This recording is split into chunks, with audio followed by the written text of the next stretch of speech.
Oh my gosh. Fundamentals. We would be the bad boys of Little League. I'm telling you now. We would beat the tar out of the other team. I'm just going to go out and say it. Joey Chestnut has to be on the pub. Has to be. More. Has to be. Dramatic, man. That was a journey. First time on air. Anything to say to Lawan here to get him back? Look, bro, there are stories I could tell people about Lawan, but we'll keep those right here. I'm gonna let him live.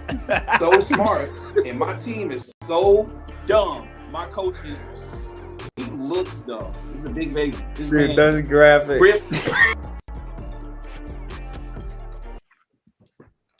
Episode 190, Pub Sports Talk. 10 away from 100, boys. Or 200. 200. We can do 200. it. Man.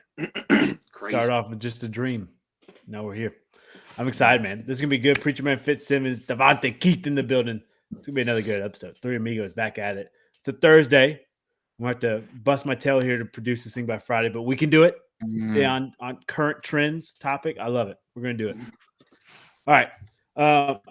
Big NFL Combine recap. We're talking Russell Wilson, Broncos getting fleeced by the Seahawks, it looked like.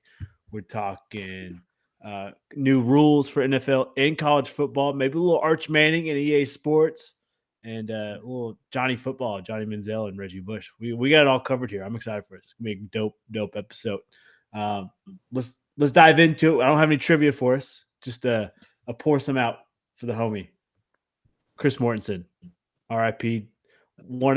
I think he might be the first NFL correspondent that ESPN ever hired. He was like the OG, kind of paved the way for the Ian Rappaports and the Schaefers. And, I think he was pretty critical in like the NFL getting that exposure it's gotten on ESPN and CBS, and obviously the Athletic, and just kind of rolled in there.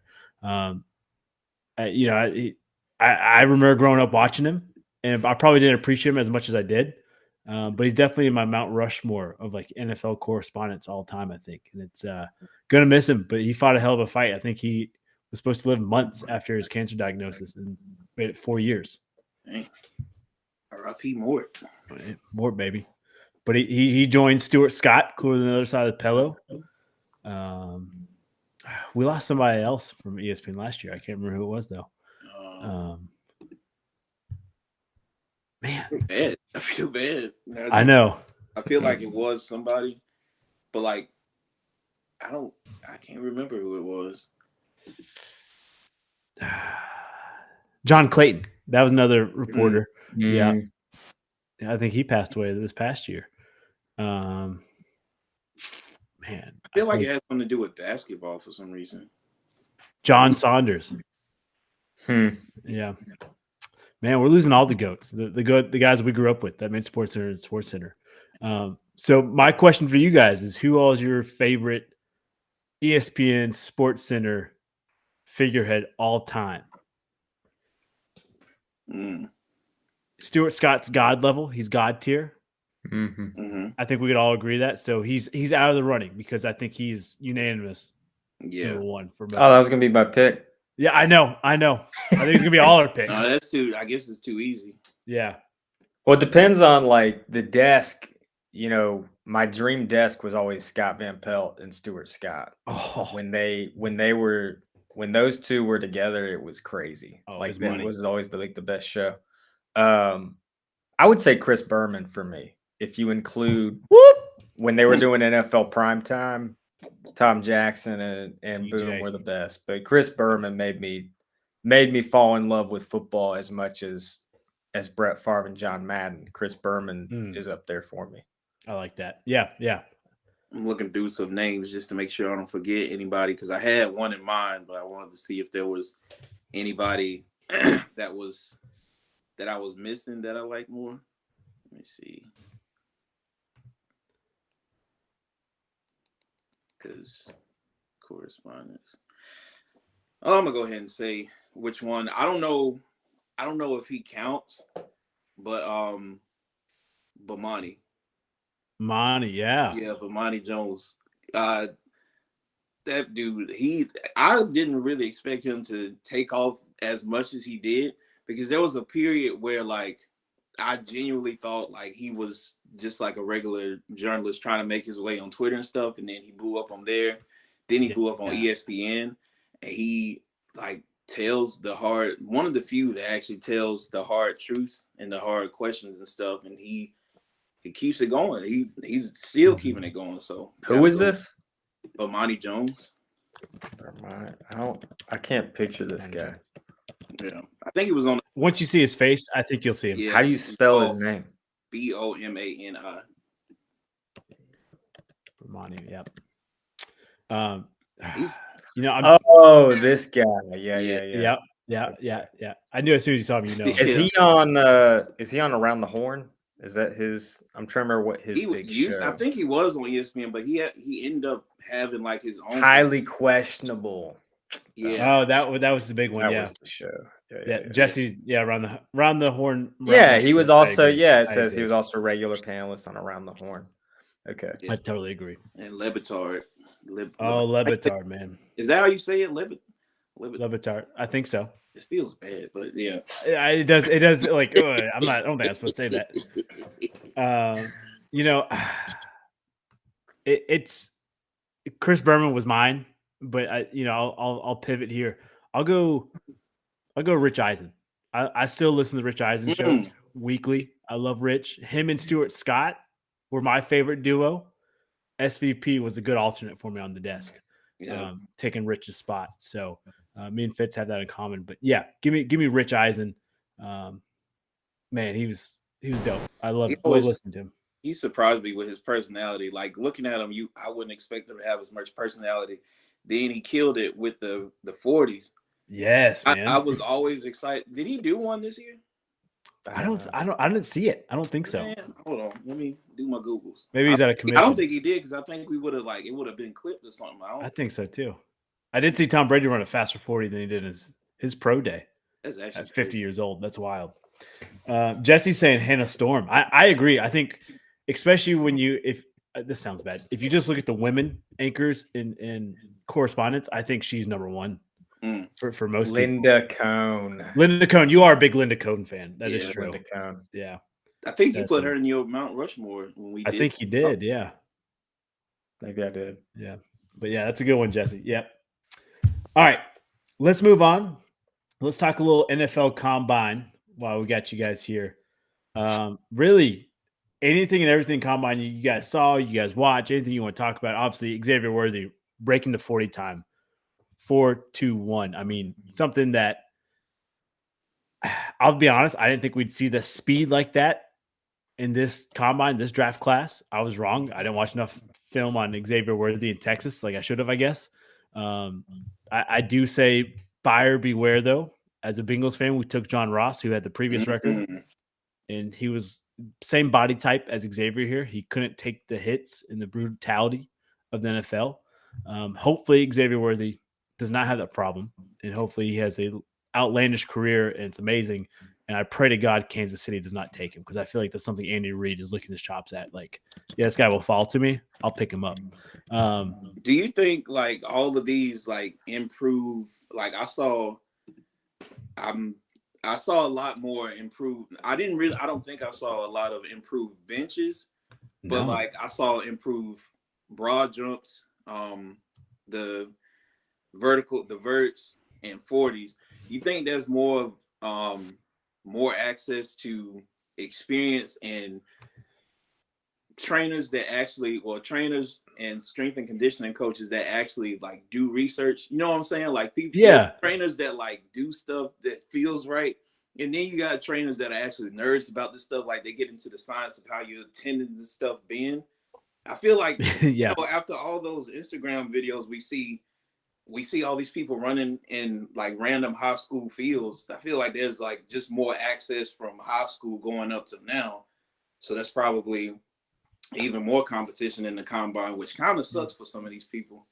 So I can see why, like on the other end, you got the Caleb Williams problem. People are like, he basically just came to the combine to show people like, I don't have to do this. And then you got Jaden Daniels on the other end, was like, I'm here, but the whole family got to eat, so y'all got to come to the pro day to see it. So yeah, it's interesting how all that is working out.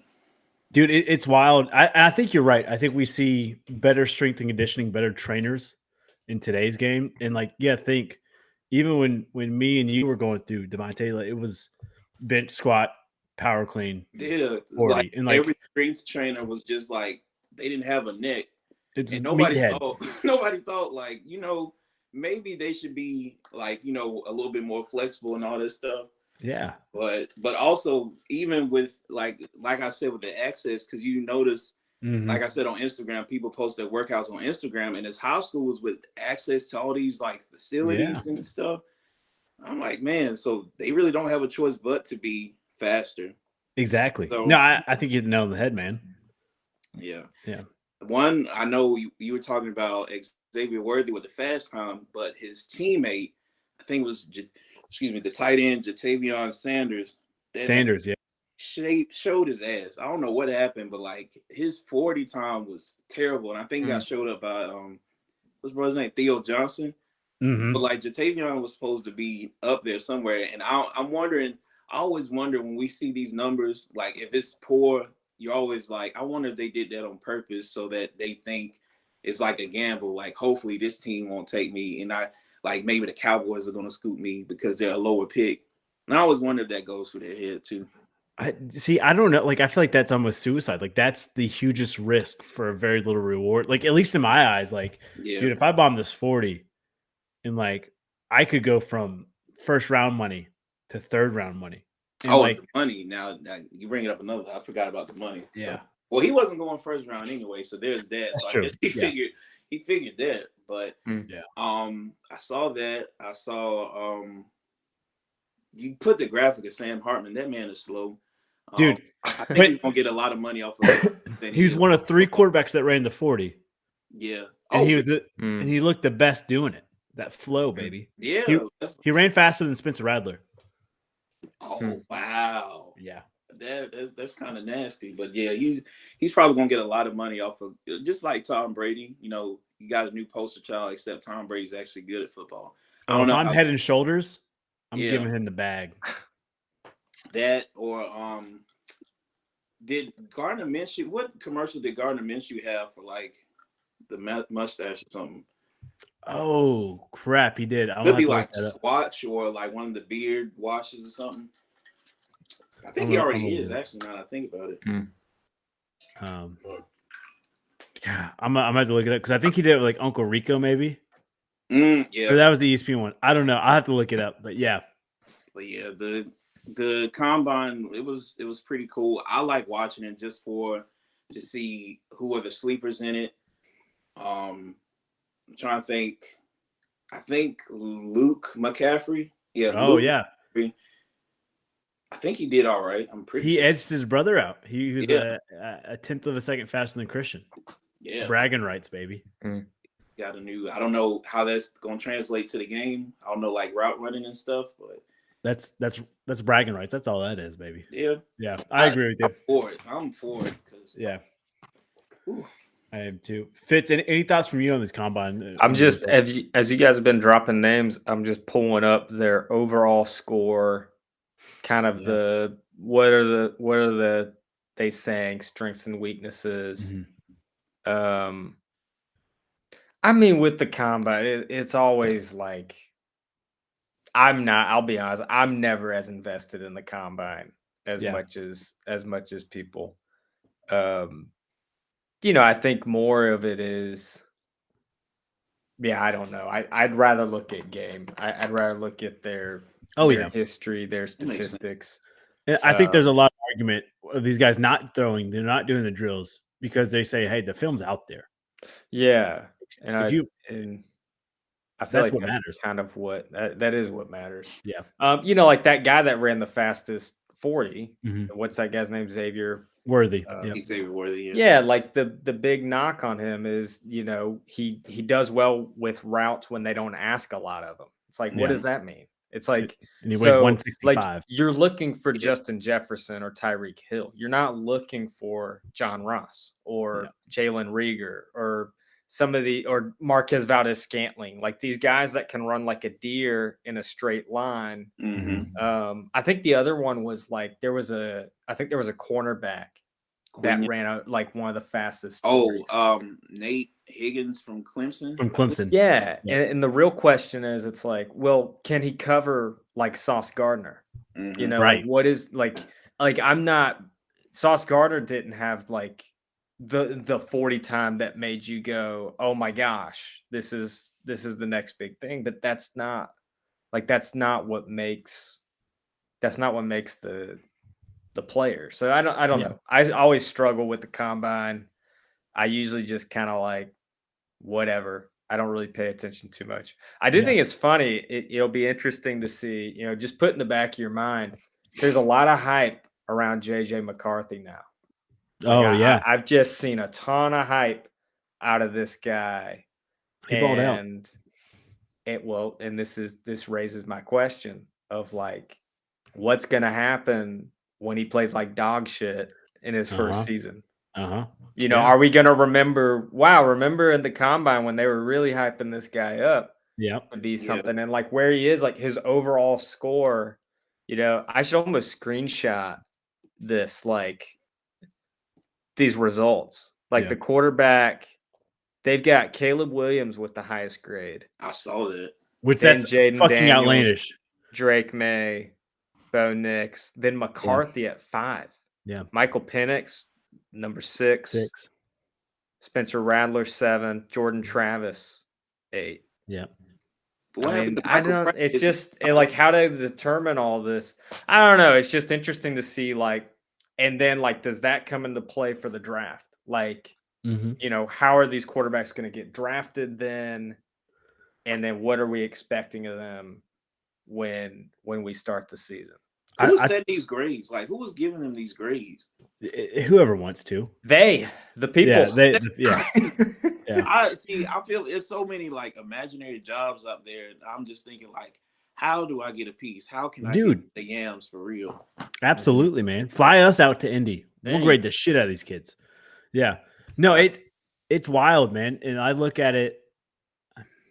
I guess I'm old school. I want guys to go out there and participate in these drills. And yeah, maybe not throw, because sure, it's not your guys, but to me, as an NFL guy or like someone that's wants to evaluate them, I would look at it like, all right, obviously you can throw against people or with people that you've thrown with for 4+ years. Cool. But you're not going to get that in the NFL locker room. You got to get new guys you've got to throw to. And there could be a trade midweek, and now you got a brand new wide receiver 1 you got to throw to. Mm-hmm. That combines that, hey, these are all brand new guys. You don't have the timing down. Let's see how well you can put it on them. If I was obviously Caleb Williams, Jaden Daniels, I get it. Fine. Your film speaks for itself. You're the top 2 quarterbacks in the draft. But if I was Drake May, dude, I would have been throwing that thing because I think JJ jumps him in a lot of draft boards. Here's where I struggle, especially with the quarterback position, is in college, like if you play for Bama or you play for LSU or you play for Michigan and you've got this great offensive line, now what happens when you get drafted to a team that is struggling on their offensive line? Yeah. Like that's where it's like, can you show that in any way? Because game film's not going to show that. Yeah. You know, game film's going to show you just dominating with your high-powered offense. Yeah. But it's like, what happens, you know, can you get rid of the ball quick? Can you like hang in the pocket? And like only in the game are you going to be able to like see I don't know. I don't know if you can simulate that anywhere outside of a game. Because you can throw it when you got no one rushing you. Oh man, this guy's got a cannon of an arm and he's throwing dots out there. But can they do it when the timing is much quicker? Can they do it when they've got someone coming in their grill? There's just a lot of factors that come in. I feel like that's how Drake May got, and I'm a hater, whatever. I feel like that's how he got in talks, because I don't remember him being sacked too often because he can move too. But another thing I was thinking, I feel like somehow JJ McCarthy is going to be in a position to where like we don't really know who he is as a quarterback. Well, he doesn't really get to take the mask off of being a good quarterback with the team he gets drafted for. Like it's going to be a good spot, and like nobody ever knows like what can you do in the face of opposition, because he's not going to face any opposition. So like a lot of people have been putting him with the Patriots, and like obviously the Patriots are struggling now.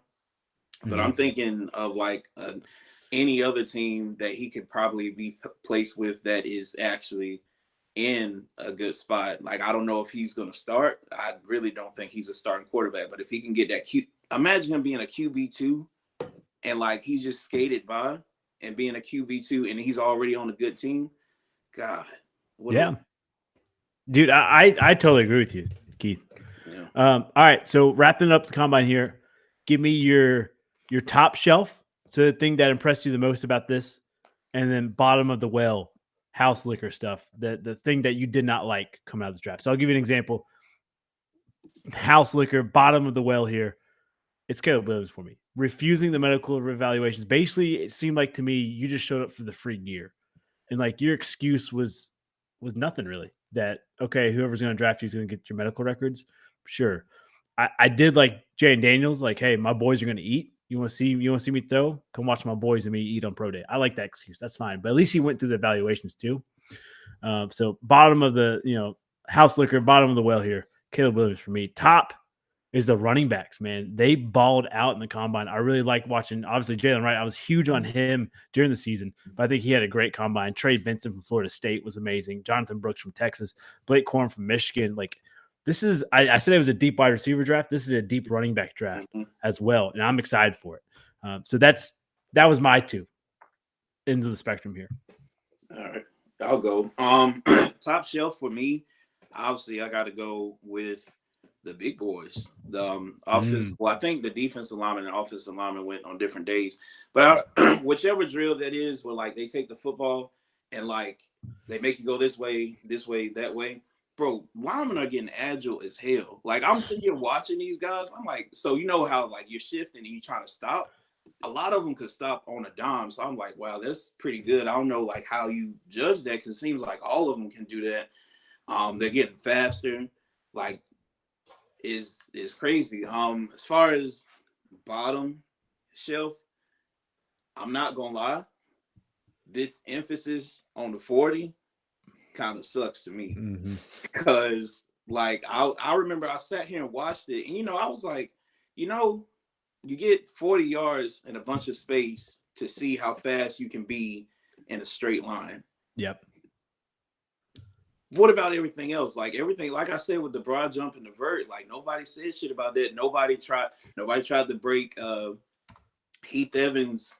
I don't think, I might be missing something, but nobody tried to break Heath Evans' record on the 225 bench. Nope. So like a lot of things that kind of, now granted, 40 can translate into game speed, but if you like a lineman, like nobody's going to expect you to sprint 40 yards. I'm trying to see like, what's your broad jump? Like, what's your explosion? Like, even with a running back, like, they got to catch, which means they have to run routes. You don't run in a straight line anymore. So yeah, this hype about the 40s, I'm over it already. Dude, I'm with you. And Jesse is 240 times was like the football equivalent of SAT score. Sure, it's nice and shiny number, but it doesn't guarantee anything. I like that. I like it. That's good. I like that. Good analogy. And I will say, Chop Robinson impressed the shit out of me with his 40 time 4.48 defensive end, just this burly man, quads bigger than the Saquon. But bro, then Dallas Turner, I believe he had like a 4.47, 4.46. He was right there. Yeah. Man. Like shit like that is kind of scary. Like now, granted, 40 is up there, but like having the defensive lineman, and they said he came in chubby. Now, granted, again, like I want Dallas Turner like to be the Falcons' #1 pick. So if they happen to see this, that's what I'm looking for. Yeah. But I'm saying like everything else, I need everything else to look good. Like what's the bench look like? What's the broad jump look like? What's the vert? The three cone. Three cone. How can you turn that corner? That's all we need. Exactly. 100%. I agree with you. Fitz, what you got? I was going to lift up Chop purely because of his name, that there's a defensive end named Chop Robinson. Like, that's just nuts. Did you hear his original name? No. Pork Chop. And then they cut off the pork. They said he came out the womb just thick, and so Mama called him Pork Chop. I like it. This guy's gonna be nasty. No, what stands out for me, just kind of looking at the results, the top 3 receivers, and I think we kind of knew this going in, but there's definitely a separation of like the top 3 guys. Yeah. Marvin Harrison Jr., trying to remember the other 2. Neighbors, and then Odunze. I feel like those 3 are like your premier receivers. Like they're going to be starting. They're going to be receiver 1 after camp, basically, or basically going into camp. So I think that's what stands out for me is the separation of the 3 receivers from the rest of the field. Yeah. Definitely intrigues me just to see who's willing to draft a receiver high in this draft. That obviously there's other positions that are kind of needs, but these 3 receivers seem special. You know, just compared to maybe the past couple years. I can't remember. Like I think obviously like the Jefferson draft was exciting, but no one really knew he was going to be that good. Yeah. I feel like people are already kind of putting these people even higher than maybe that class. So, and there's always like one, like, all right, yeah, Jefferson. He was the one guy like, okay, they're going to take a chance on. Like he could be good. Jamar Chase next year. He's number 1 pick, but who else is in that draft class? Sauce Gardner. Okay, who else in that draft class? This class, as you said, you get top 3 cats, and then even the other guys in the bottom and tight ends in there. Like, as a Bengals guy, like we're not going to re-sign Boyd that came out today. We're not going to tag him. I'm like, yo, let's trade up. Let's go grab our boy here. Let's go. Yeah. Bottom of the cabinet for you, Fitz. Man, I hate to say it. I feel like we've talked about it.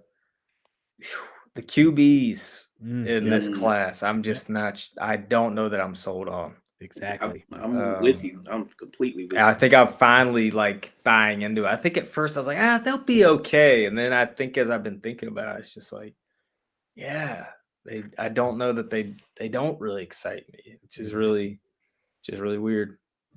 Yeah, we're not rooting against these guys. I don't think they're worth the hype that people are giving them, and that just sets them up for failure. I feel like, but you should throw them. I saw. Well, speaking of hold on, let me look at it. Yeah. Those quarterbacks, they're for one. I see what Fitz is saying because you notice, like even throughout this whole process, people have been sort of switching the order of them. Like, oh, this guy's better than this guy. So it's like. Even pulling from the bottom. So Michael Pratt was up there at one point. They took him back down and pulled up Spencer Rattler. Yeah. I feel bad because my boy Jordan Travis is just getting left in the dust all because of a freak accident. So yeah, he's coming off that knee injury. Yeah. I will say I think Penix is going to be slept on.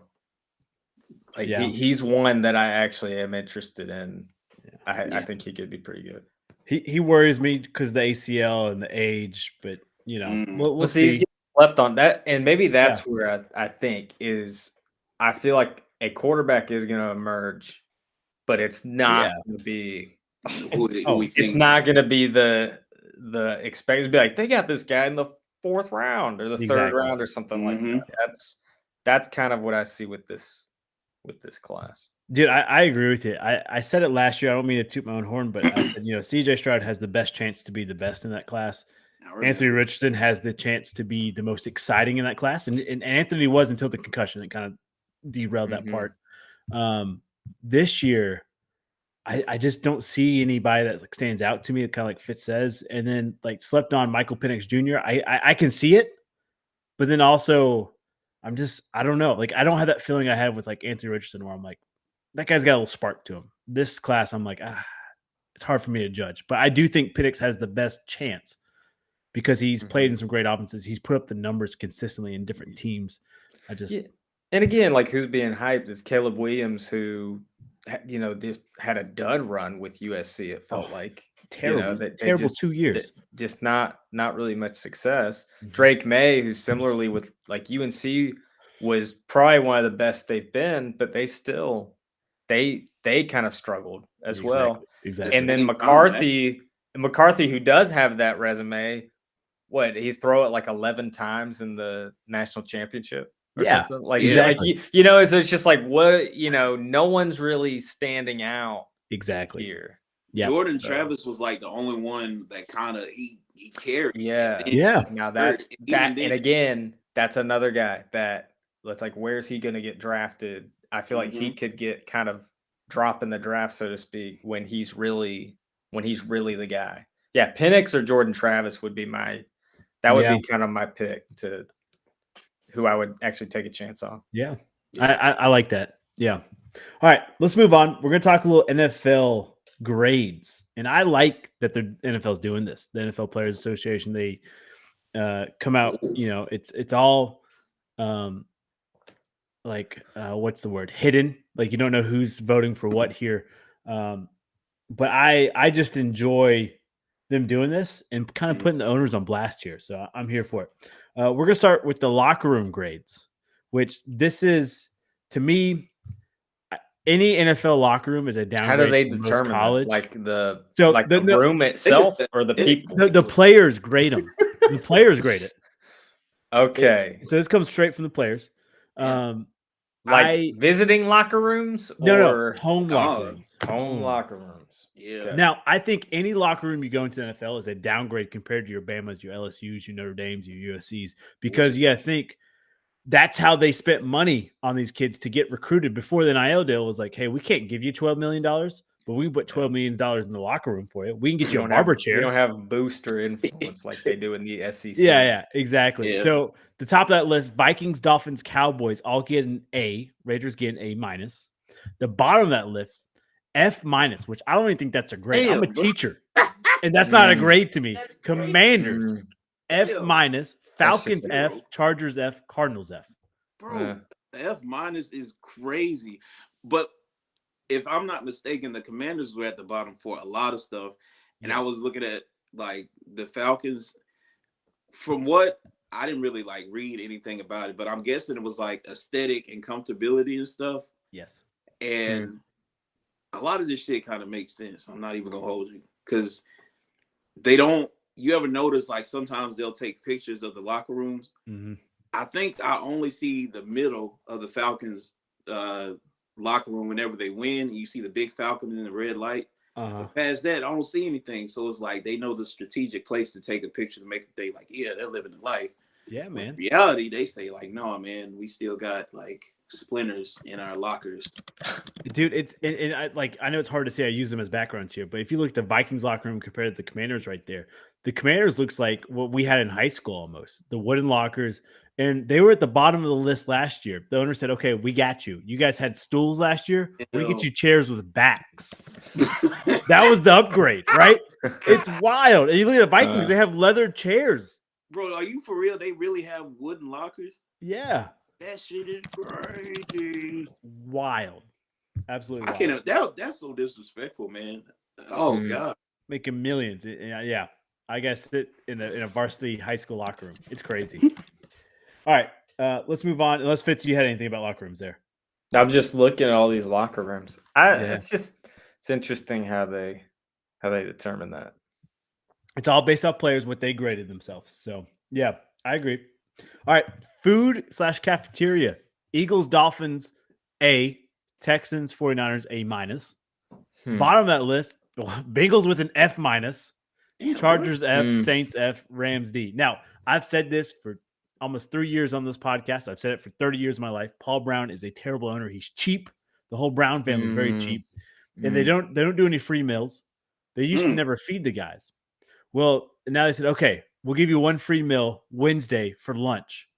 And that's how he said, hey, that's how we're going to fix this problem. So just like the Commanders, they said, hey, from stools to chairs with backs. He said from no free meals to Wednesday free lunch. That's how he's going to fix it. So that's why the Bengals are still F minus. I agree. I can't imagine like being a Southern team and like I know like there's more to it than just the food, but like the Saints being in New Orleans and like having an F cafeteria. Oh yeah, it's kind of wild. Like what are they doing? But what you just said, I didn't know. How do they like make players pay for their food? Yeah, maybe that's why they keep getting hurt because like they're not eating like they got in there eating like 4-for-4s and chicken nuggets and shit. Chad Johnson used to eat McDonald's every day. Yeah. Well, yeah.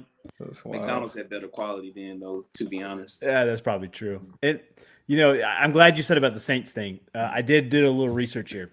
The bottom 12 teams do a work release program with prisons. Oh, And so it's not just chefs; it's like inmates that have good behavior. There, it's a work release program, and so it's not necessarily they have chef skills. Where like in Eagles Miami, I do think they bring in like professional chefs to run this kitchen. damn. So y'all got Bengals got prisoners cooking them burgers And then you got to pay for it. for $14. Oh man. Yeah, On Monday, Tuesday, Thursdays, and Fridays. that's wild. So they don't even get game. Do they get game day meals? So I think travel meals they get, What the and like it even like the top teams, like 49ers, I think it's like Chick-fil-A sometimes, or it's like, it's not necessarily even great food, but It's not as good as what we think, is what you saying. yeah, exactly. That hurts my feelings a little bit. I'm not even gonna lie. It's like they never. A lot of these people, like, they came from college and stuff, and they're living a life, and then they're pros. And I'm thinking, like, maybe even in high school, like, they don't have to eat the consistent same spaghetti meal or chicken dinner or something like that. Right. But now they get back in the pros, making real money, and they have to pay for the chicken dinner now. That's wild. Yeah, and Sam's right. They probably take it straight out of their paycheck, and that's I think that does what happens. And like guys that buy their own jerseys and helmets, it gets taken from their paycheck. But yeah, Fitz, any thoughts from you about food cafeteria? I'd like to see the menus of each of those. Yeah, I would too. Organizations. Yeah. All right, moving on. Nutritionists, which kind of fits the same categories here, and it's pretty much the same teams, right? Vikings and Dolphins. Yeah. Falcons A-. This list. Shout out to Devontae. Raiders A- as well. Bottom Bengals F-. Once again, it's a made-up grade. It's not a real grade. Chiefs F, Steelers D, Bills D+. Bills? Well, you know what? Nutritionist, Buffalo. I don't know. It kind of right. Wings aren't the same thing with Steelers. Like they probably tell them like, grab you some frozen peas and heat them up. This is what Mean Joe Green used to do. Yeah. Can I see like these kitchen sanitation scores? Oh, that'd be a good one. Yeah. Like who's in there going up above and beyond, and who is like borderline about to close down? Yeah, exactly. Yeah. Who's got the 89? It's like, oh. I wonder if like if the Bengals, since you were talking about the owner's kind of cheap.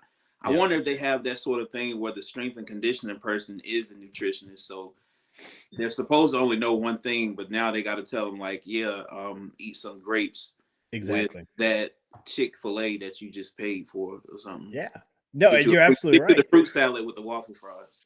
You're absolutely like for me, even as a high school coach, I do strength and conditioning, and then you're like, I don't have a degree in nutrition, but now I've got to tell these teenagers like, I guess stop drinking soda and like eat some greens. Like I don't know, I don't know what to give their body like a real nutritionist.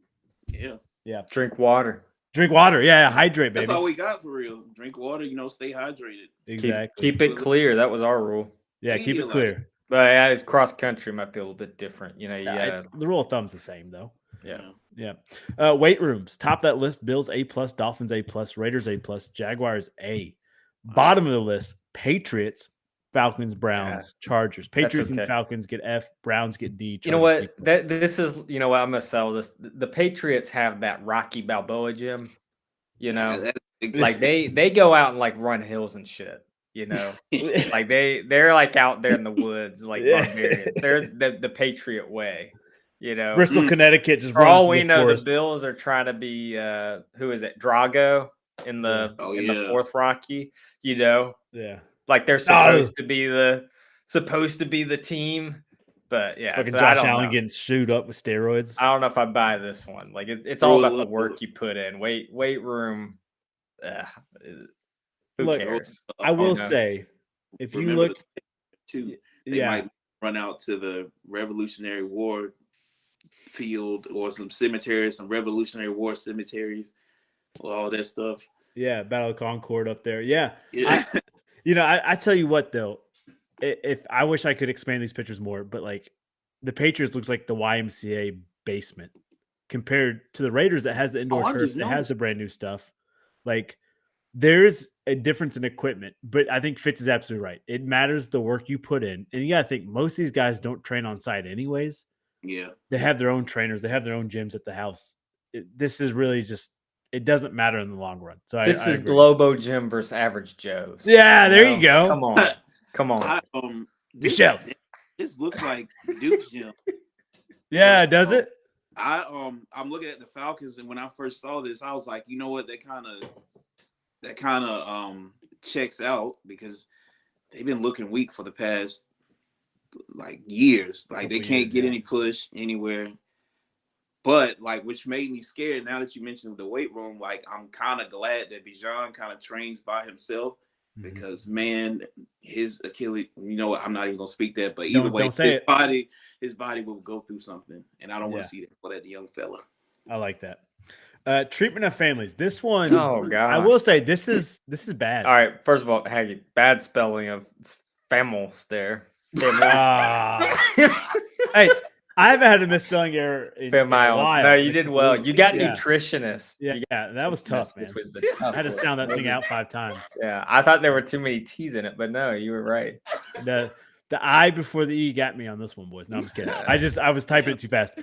Top Vikings A, Cowboys A-, Dolphins A-, 49ers A-. The bottom of that list, Bengals F-, Patriots F-, Steelers F-, Commanders F-. I feel like, to me, it is unacceptable for your grade to be anything less than like a B on family treatment here. Hell like, yeah. You are investing in these players millions of dollars. You can at least look out for the families. Now, yeah, sure, some of the knocks were no childcare on game days. Okay, that's kind of petty. But like the other stuff that goes into this, that's a job. Wow. Right. I just I'd do childcare for the Packers players. Yeah, right. That'd be fun. That'd be dope. Come hang out with Uncle Fitz. And like maybe they don't get free tickets for wife and kids. Maybe like there was a lot of things that kind of went in this that like you need to take care of these families because at the end of the day, when it comes back to contract extensions, like, hey, you took care of Claudia and Lorenzo. Okay, we can work out a deal together. Oh, you didn't work with us, my wife. You made her feel bad. You made my kids feel bad. Like, I'm out. I'm going to the next league. I'm going to the next team. Like, I'm not re-signing a contract. So to me, this is unacceptable for you to be anything less than a B, really, in family treatment. But maybe that's just me. What do you guys think? Some of these grades kind of check out because with the Commanders, even though Chase Young had like a foul, like a bad year, I'm thinking about like how close knit his family was. And like, I remember there are pictures where he would go over to the side with his sister, his mom and dad. And you would think like with them being from the DMV area, they would like treat them like a little better, but shoot, maybe not. I'm also wondering like what else went to it. Like if it was anything personal, like if, I don't know, like I'm trying to think, I guess the tickets and I guess like the childcare would do, but like what was it like they wouldn't allow the couples, like the wife to meet with the husband or something, or I don't know. I wonder what else, or like they didn't get invited to some of the things, like they wouldn't let their kids come out on the field during training camp. Right. Because actually, you know what, I wouldn't play. That would fuck me up. I'm not gonna lie. Yeah, man. And like you got teams like the Vikings that Kirko Bangs and his son, even with a torn Achilles, they're sounding the horn. They're having fun. They're all invested. You know, we've seen it Netflix's quarterback series where Kirk and those guys have their kids and family in the locker rooms after games. Mm-hmm. I can't tell you any Bengals player that had a kid in the locker room. Like, you know, same thing with Patriots and Steelers. Like, it's up, you know, it's a bad look. You know, I don't think it did since what's his brother, Devin Steele with his daughter Leah. Yeah. Man, like, I don't know. I'm almost positive like there's got to be somebody in there with a kid or something. Oh, 100%. Even with the Steelers, like well, granted, a lot of them are young too, but I don't see Cam Hayward's family besides his brother. Patriots, I guess Tom was allowed because his wife was a model, but everybody else, I don't really know anything. I mean, did Bill not allow them to have a family? Because that's how Dewey and Edelman is looking. Like, all his life. I agree. All right. Owners. This one, surprising for the bottom. Top, though. A+, Dolphins, Vikings, Ravens, Packers, A. The bottom, Chiefs, F-, Cardinals, F, Steelers, F, Buccaneers, D-. You win back-to-back Super Bowls, and you hate your owner. Now, apparently this comes from, once again, terrible locker room. They've won back-to-back Super Bowls. They've won, multiple rings, and he is yet to upgrade any of the facilities for these guys. And I think this is their chance to say, hey, fuck you, man. Like, we've won you rings. We've made you millions of dollars. Let's invest some of that money back in the infrastructure here. But is what it is. It is kind of funny look. Now that I think about it, well, maybe I just don't watch the Super Bowl post-game shows. I swear this past Super Bowl was the first time I've ever seen their owner, and I really didn't expect him to look like that. Yeah. He looks like whatever he did wrong. Like he's trying to hold something to himself somehow. Like he was like, this is Kansas City. As long as we feed you barbecue, you should be good. And he keeps everything else himself. 100%. I like that. Fitz, any thoughts? Yeah. I'm just thinking of. He said he got nothing for us. Yeah, he got nothing. Nah, I was thinking of Field of Dreams when there's an exchange between Shoeless Joe and he goes, owners. Ugh.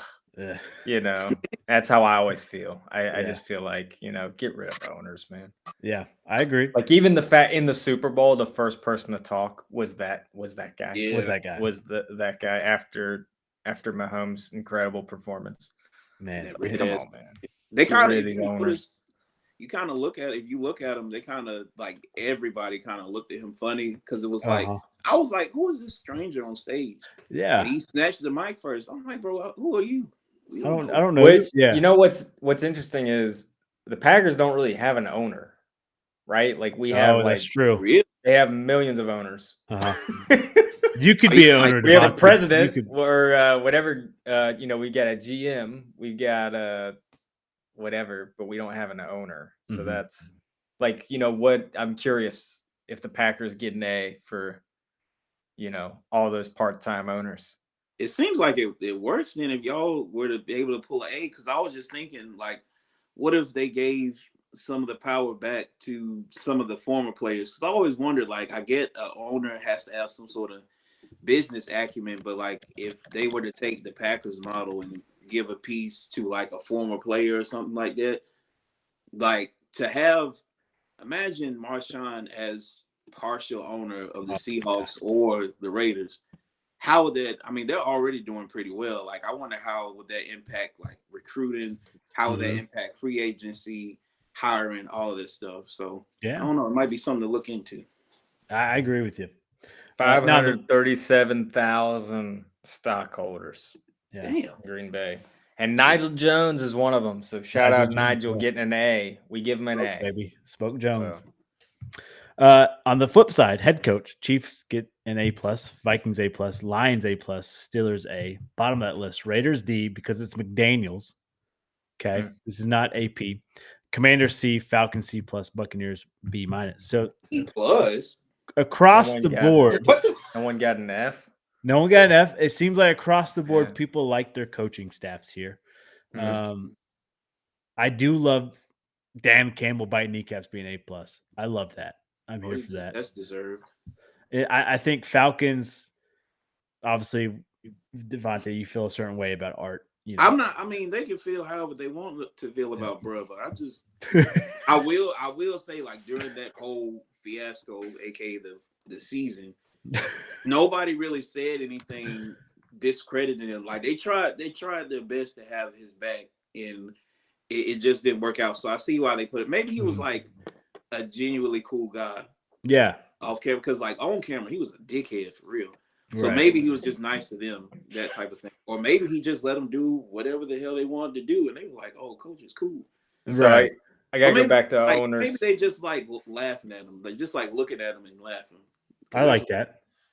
This is from Robert Kovac. He's currently brewing at Wicked Weed. This was not a YouTube comment, but he's watching. He said, "How the hell is Dave Tepper not an F? He threw a drink on a fan." Oh, that is true. It is I think true. it's a great now he's raising point. prices. Yeah.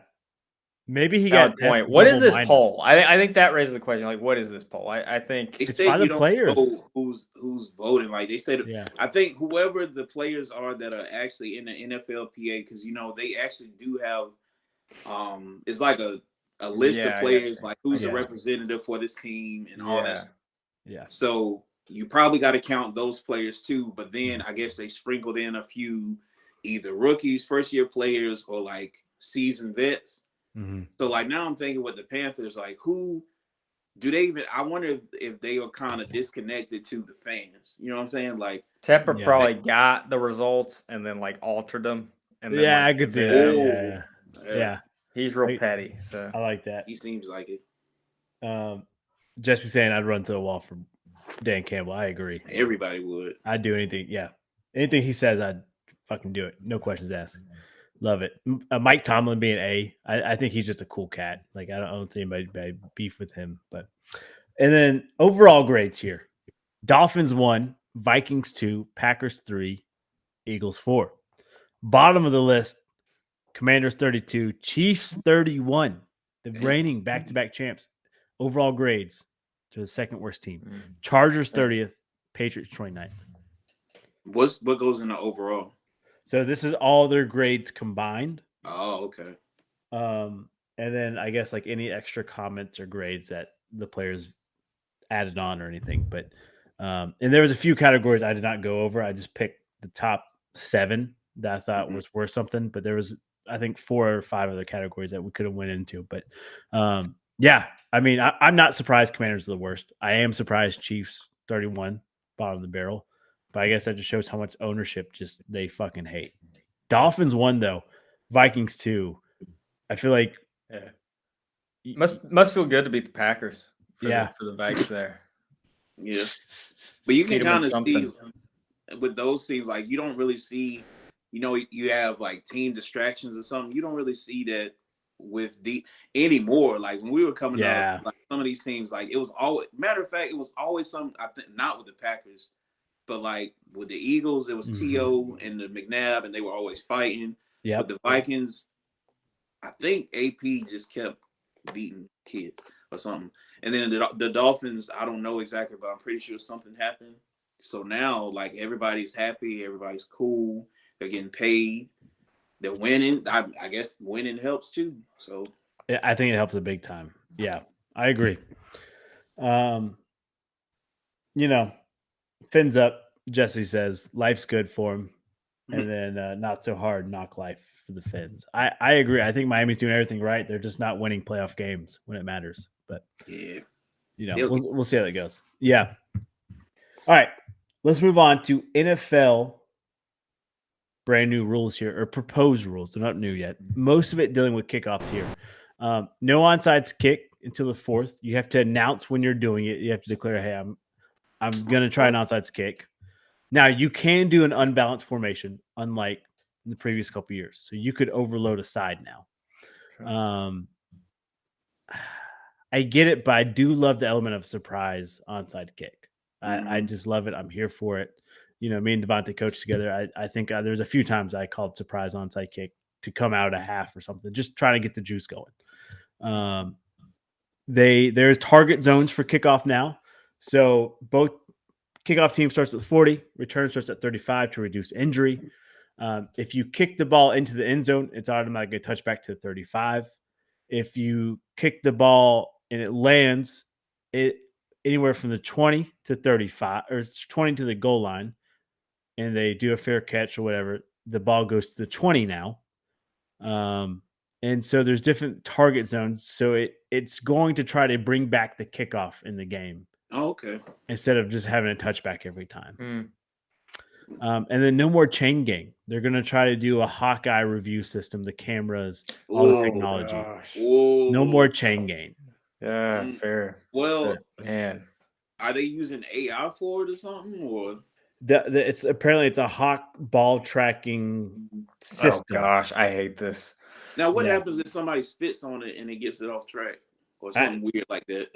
I don't know. Like, what could happen? I agree. I guess they have to have multiple cameras. All pollen on it won't break it. Like, they don't have to explain that one to me. It's like going to be some measurements. I need more detail with you. I'm with you, Devontae. And plus, I like the game depending on an old ass man pulling that chain a little bit tighter, or maybe not as tight to get a first down here. I'm going to miss the chain. That's high school football right there. That does not change anything. That's like baseline from rec league all the way up to the pros. Like that's what football is built on. Them old men that sort of got a bad leg and they kind of lean. So, like, yeah. The chain gets kind of pulled back when it should be tight, but nobody notices because they just think, oh, it's a bad leg. That man can walk just fine, but they don't know. It's a setup, baby. Right. Yeah, I don't know. I don't like the declare going on sides is dumb. I hate that idea. Yeah. Like, what is this? Yeah, like you don't have to say what you're doing. I don't think. Which I even wonder. So like, I even wonder this. It's like even like so they changed the 2-point conversion. It's like if you're going for 2, you do have to declare, right? Like you can't. Oh. Or like you can't kick. Like right, you couldn't just kick from the 2-yard line, so you have to go. But like if you faked the extra point from the 35 somehow and scored, you'd have to get 2 points for that, right? Or do you have to declare that you're, like I don't know. I haven't thought about it like that far through. But surely like you could totally catch a team off by being like, we got the perfect 2-point play and it comes out of our extra point formation from 35 yards out or something like that. What type of I don't know. I think I'm just thinking like even with onside kick, I want there to be an element of like creativity. Like I don't want the game to just become all right, we know what everybody's doing. Yeah.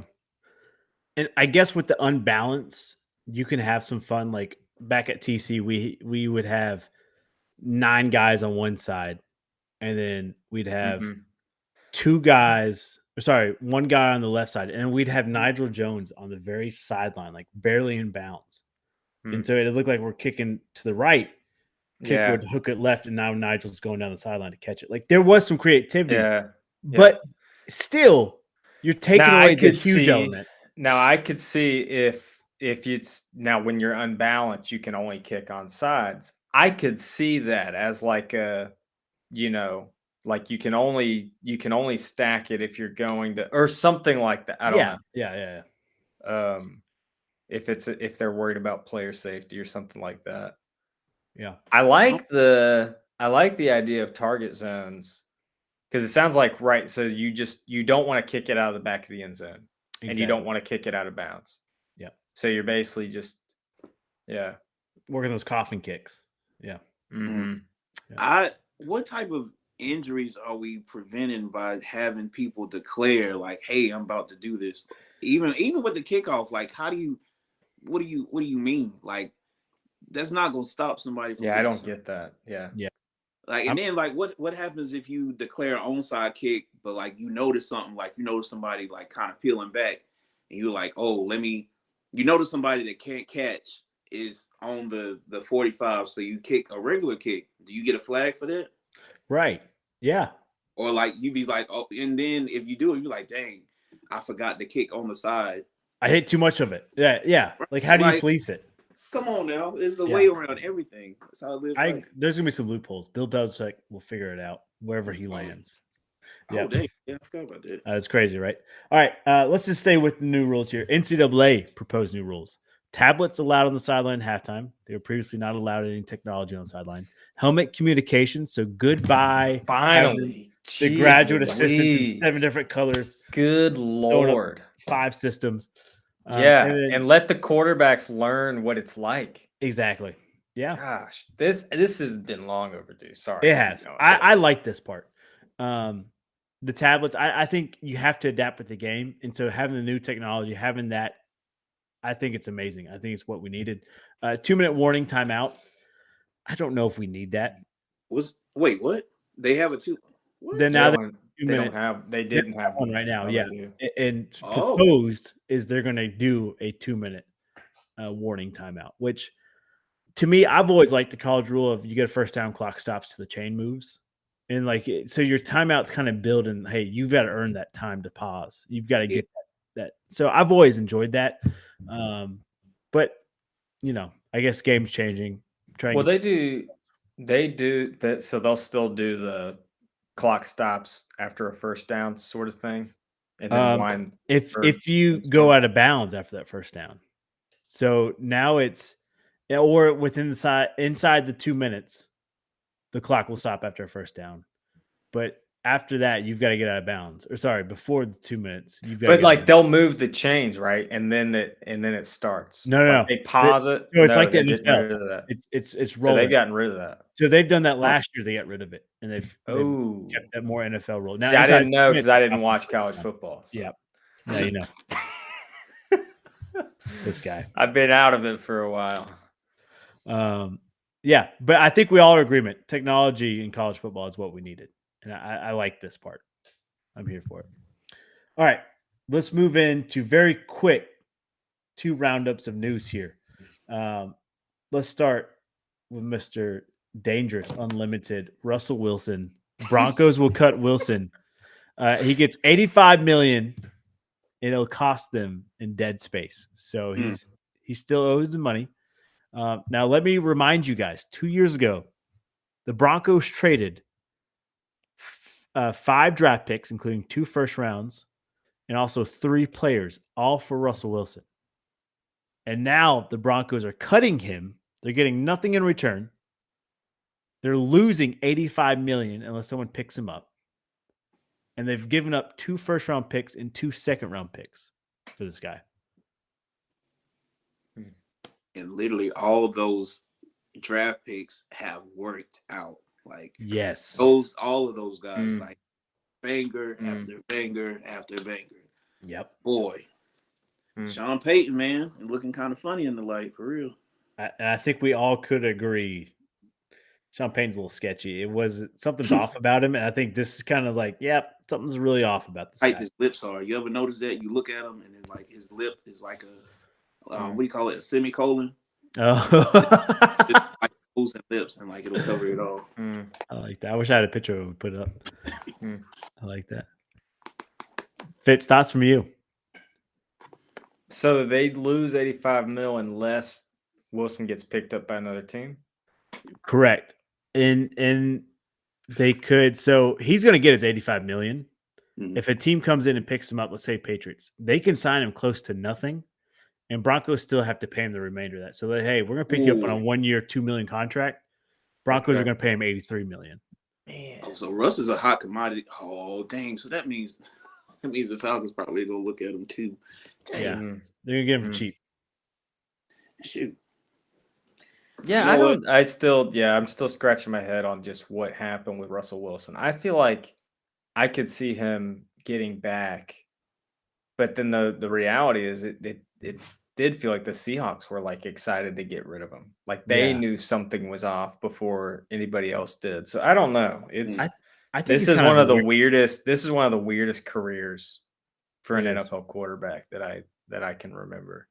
I think he's a weird guy. Yeah, like I think he's just weird. Like kind of well, when he was hurt and he was like, playing football by himself on the field in the huddle. I was like, who is this guy? Like, and we were like, oh, he's corny. But like, you're right. Seattle wanted him out, and now Broncos wanted him out. Like, I think he's just a weird guy. I think he's just, and I think Seattle could overlook it because they had playmakers, they had Legion of Doom, a Boom, and they could make it work. Broncos are like, yo, who the fuck is this guy? Like, why is he so weird? Why is he like that?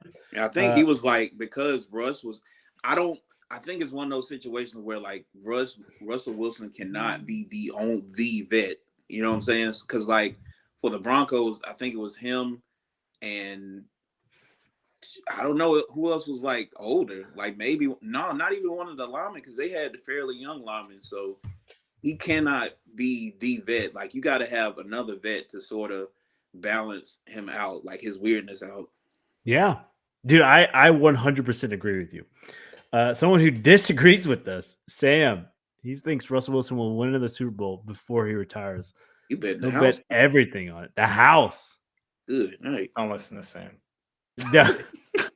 We love you, Sam, but this is a bad take, brother. That's a crazy take. Classic I feel Sam. like we're gonna come back to it with Russ winning a Super Bowl with the Steelers. Oh, don't put that out there.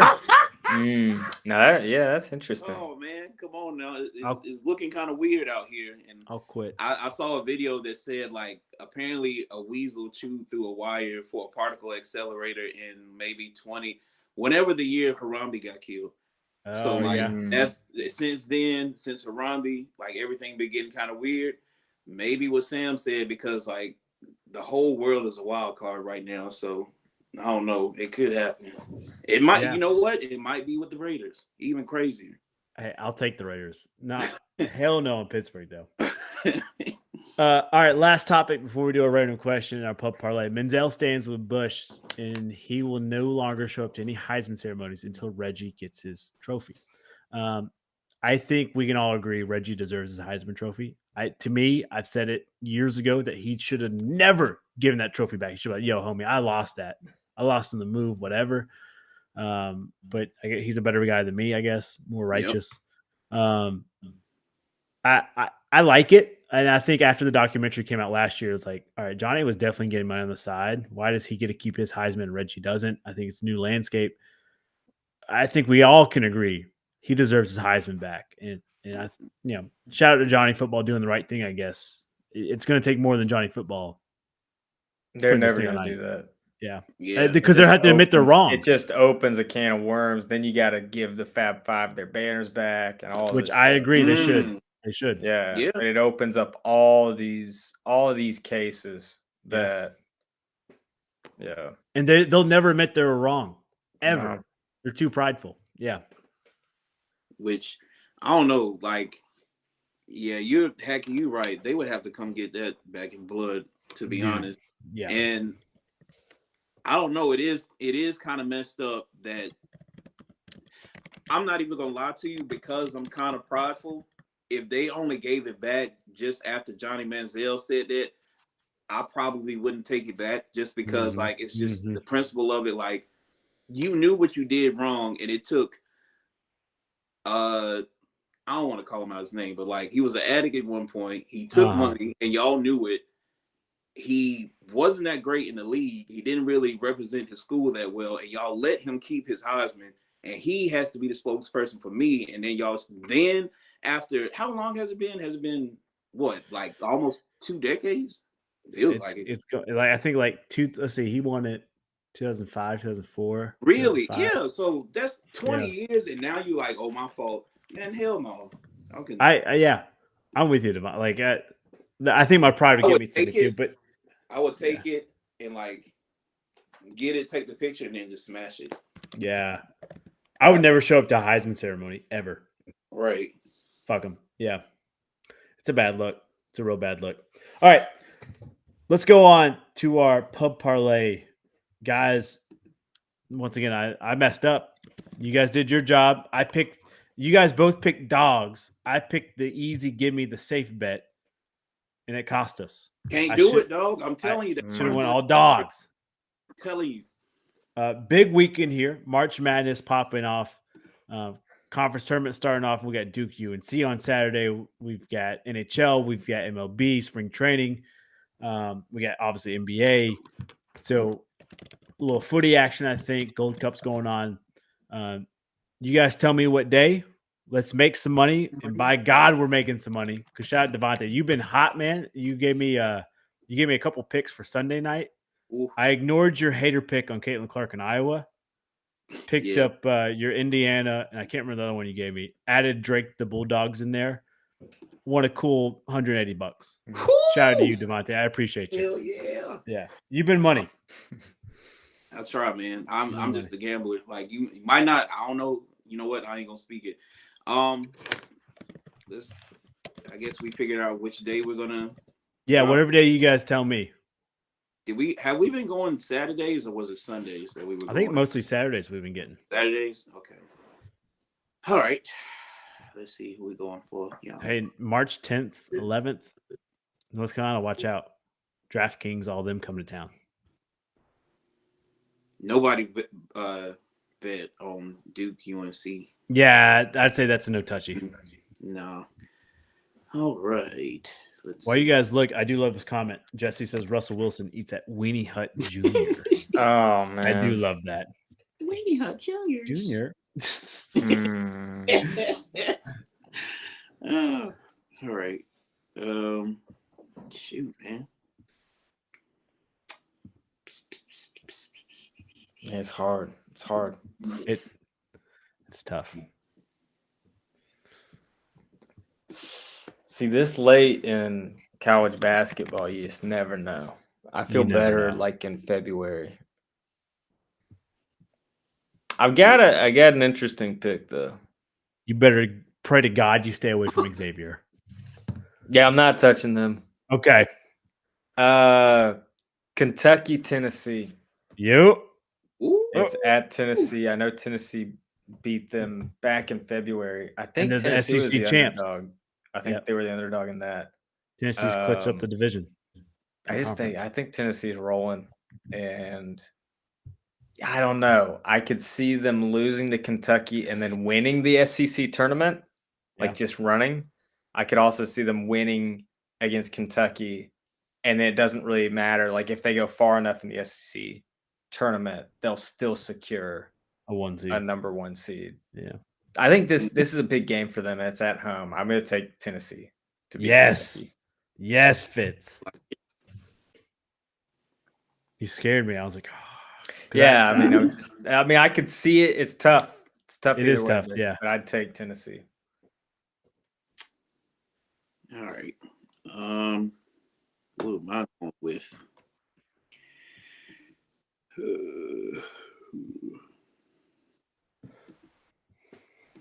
Beat them last time. So we're looking Saturday. Playing away. Didn't get that. Dang. All right. Oh, they did beat them. All right. You know what? I'm gonna go to the depths. We got UCF at TCU. I'm gonna go with UCF for the upset. UCF. Yeah. I like it. UCF money line. Let's roll. All right. We got a full out college basketball slate here. Michigan senior night against Nebraska. Nebraska's back, baby. Give me the Cornhuskers. I think they win. They're the favorite, but it's in Michigan. I feel better about this than I did against the Hurricanes, where I thought that was a deadlock. There's a little doubt here because it's in Michigan. So give me Nebraska money line to beat the Wolverines. All right. Random question. You guys got one? I know we kind of started the show with one, but I remember some more.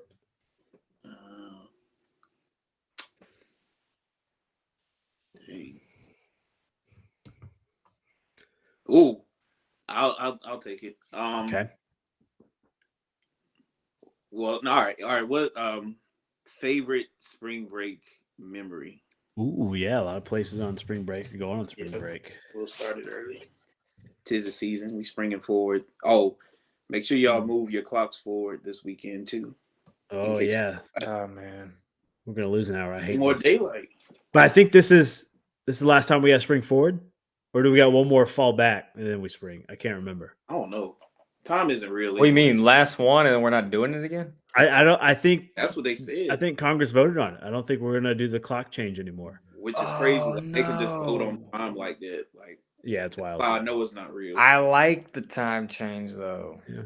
Well, we did it for farmers. We don't have any farmers anymore, really. So gosh. Yeah. They do in Rochester, Minnesota. Hey, I hear you. Yeah. They do in Boone, North Carolina too, but it is what it is. I never really had like a good party out spring break. My senior year, I was really looking forward to it, and then I had a student teach, so I had to teach during the college's spring break. Hey. And I got the high school spring break, which everyone else was back in class, so it was kind of whack. It's kind of lame. So I'll say, I guess my junior year, I just worked at the bar, made a good fistful of money, went tubing down in the mountain rivers and stuff. It was fun, made a lot of good money, drank a lot of cold drinks, went tubing, and just hung out for a week. It was good for me, but nothing exciting or crazy for me. What does spring feel like in Boone? Is it cold still? Oh, it's perfect. It's like high 70s. Cool. Yeah, I loved it, but I'm a ginger, so I don't like the sun. No. I feel like you I don't know that I have like it's like for me it's weird like when you ask that question, the memory that comes to mind is it's like a sad happy memory. Like my grandpa was in hospice. Like Elmer, my guy, he was 96 years old. He was in hospice care. And I was teaching 4th grade. So I had a week off. And I just like went to part of it is I was already on the trip. And then I found out that he was in hospice. I was like, ah, man. But I was just with my family friends. And they just like let me kind of like just crash with them that week.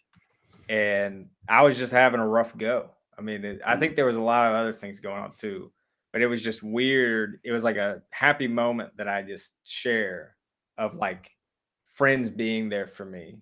Like when I was just like, I'm like done. I need a break. I'm tired of like teaching right now.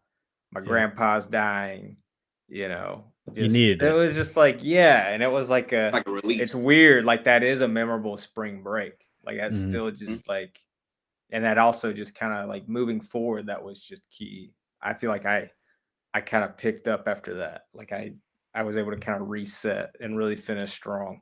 Yeah. That's good. It was a weird one. Of the more memorable. No, that's pretty special right there. That's a pivot. It must have been a pivotal moment if you just remember like. Yeah, I mean, I remember exactly where I was. It was weird. Yeah. I know for me, mine. So I didn't really have anything for college because I don't know. To be honest, like college was just spring break in general. But when I was in. It was either it was middle school because my cousin. So me and 2 of my cousins, they got to come with me and my family to Myrtle Beach, and my dad rented a van and we went to North Myrtle Beach during spring break. But somehow during that time, because it was spring break for us, like we were in middle and high school. I think my cousin just got to 9th grade. The college students were on spring break too. So somehow we ended up in Myrtle Beach during college spring break. And it wasn't bad. And we were on North Myrtle, so it wasn't as bad as it could have been. But I remember walking the strip with my cousins, and that was like the coolest I had ever felt because like there were girls talking about like, what y'all doing? And they were like, oh, they young. I was like, yes, like, yeah. Like looking back on it, I'm like, yeah, bro, y'all look kind of weird, but you know, it was a cool, like you're in 7th grade, like, oh my god, a college girl, wow, you know, yeah, right. And this is when they still had the teen club and stuff, so we were asking my mom, could we go? And of course, he was like, no, that's dub and all this stuff. So yeah, that was a pivotal moment because I still remember it was a car full. It was like 5 deep of girls. They were like, they young. And they kept driving. I was like, dang, man. But yeah, man, it was like one of my first, I think that was my 2nd trip to Myrtle Beach. Crazy enough, I ended up living there. Weird. Wild. So yeah. Dirty Myrtle. All right. That's going to do episode 190. We'll catch you guys next week. Hopefully you guys had as much fun listening to it as we had making it. And we'll catch you next week. Yes. Jesse's comments, undefeated, by the way. Fitz liking the time change is peak Boomer Fitz. That's a nickname for me. Boomer Fitz. We would be the bad boys of Little League. I'm telling you. You know what? I embrace We would that. beat the tar out of the other team. I'm just gonna. I like the the Boomers. I stand for the Joey Boomers. Chestnut has to be on the pub. Has to be. Pub more. I mean, Has to be. Dramatic, man. That was a journey. First time on air. Anything to say to Lawan here to get him back? Look, bro, there are stories I could tell people about Lawan, but we'll keep those right here. I'm gonna let him live. So smart, and my team is so